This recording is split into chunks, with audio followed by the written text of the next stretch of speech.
প্রিয় বন্ধুরা, আসসালামু আলাইকুম। অনেকগুলো ভিডিও বানানোর জন্য চলে আসছিলাম। তো আমাদের ড্রোন পানিতে পড়ছে, এই যে পানি থেকে ওঠানোর পর এখনো গোছানো হচ্ছে।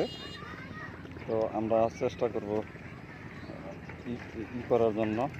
ইটা দিয়ে আমার কাছে স্ট্যান্ডার্ড দেখি, স্ট্যান্ড লাগাইবেন? হ্যাঁ স্ট্যান্ডার্ড লাগাই দেখি। তো আমরা একটু সামনের দিকে যাব, দেখি। হ্যাঁ, তো মন খারাপ নিয়ে বাসার দিকে যাচ্ছি। ভিডিও বানাবো। হ্যাঁ, আজকে আবার পূজা আছে না, পূজার এগুলি আজকে অনেক সুন্দর সুন্দরই করছে। পূজায় তো আবার গান চলে, সেটা ভিডিও দেওয়া ঠিক হবে কিনা। গান ডিলিট করে দেবো। যাই হোক, আসছিলাম বংশী নদীর পাড়ে ড্রোন উড়ানোর জন্য। ড্রোনটা ক্রাশ করছে মানে সেন্সর কাজ করে না। তো আপনারা আমাদের জন্য দোয়া করবেন, ভালোবাসা নেবেন।